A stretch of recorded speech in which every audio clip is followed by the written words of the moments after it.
First, let me say how very excited I am to be here.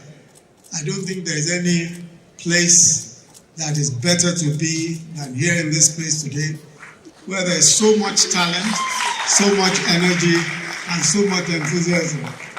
I really am pleased that I was able to make it. And I'm also delighted to have been invited to this summit, this National Youth Entrepreneurship Empowerment Summit, which, as you know, is an activity that's been put together in celebration of the Presidential Inauguration 2019.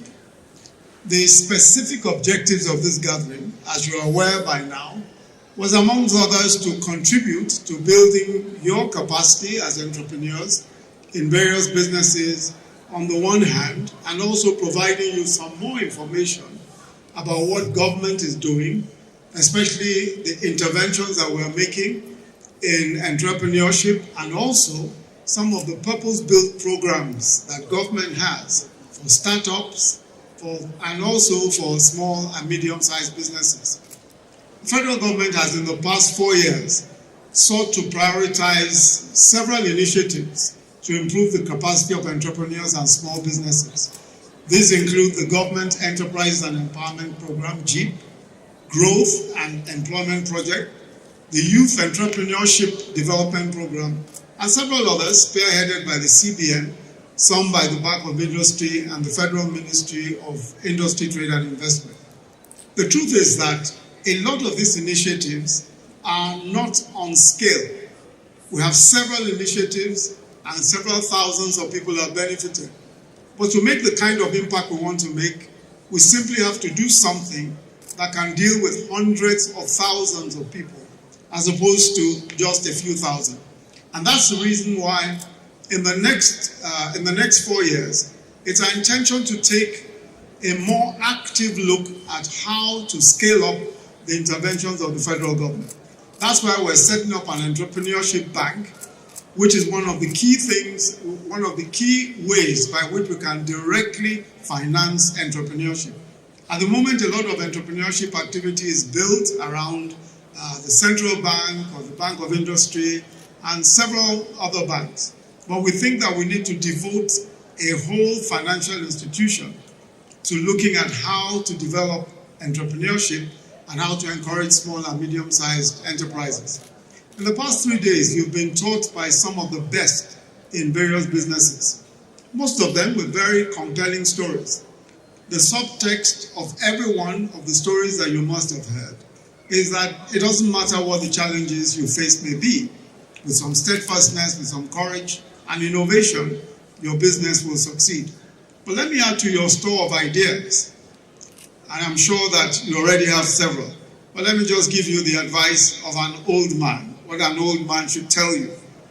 If you have what everybody is looking for, you will succeed. And there are not so many things that everybody is looking for. I'll tell you 3 things that everybody is looking for. The first is that people love excellence. People love excellence. Even if they themselves are not excellent, if they themselves cannot produce excellent things, people love excellence. So a well-crafted work. Look at some of what we see today. Look at the gentleman who drew the portrait. Well-laid tiles. If all you're doing is laying tiles, to lay it expertly, to lay it such that everywhere, all of the angles are straight, all of the angles are done right. If you're tailoring clothes, that they are well tailored, that the lines are clean lines. If you are a builder, people want to just see straight lines. They want to see something that's well built. Everybody likes excellence. Second thing is that because people like excellence so much, of course, you need to bring everything you're doing to a high level of excellence. Excellence is always the difference between great success and just being ordinary. But 2, people want trustworthy individuals to do business with. Everybody wants somebody who is trustworthy. Everybody. Everybody wants a man or woman of integrity. Even thieves like to deal with people of integrity. Even if you're a thief, they still like to deal with people of integrity. So even if a person, so long as you as an individual are a person of integrity and people are looking for who to work with, you will always find people to work with. You will always find people who want to deal with you just because you're honest and straightforward. A man or woman who can who you can entrust with money, or who you can just entrust with anything, who will not steal, who will not cheat you. Those kinds of people are the long distance runners. They always make it, and they always make it big in the end. Once you can be trusted, you open all the doors of opportunity.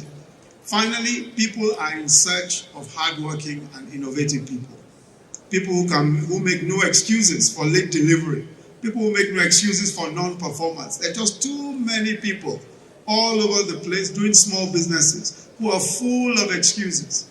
They are full of excuses for not delivering on time, full of excuses for not arranging the event properly, full of excuses for something falling apart. Too many excuses. Everybody is in search of that person who is hardworking, diligent enough not to offer excuses.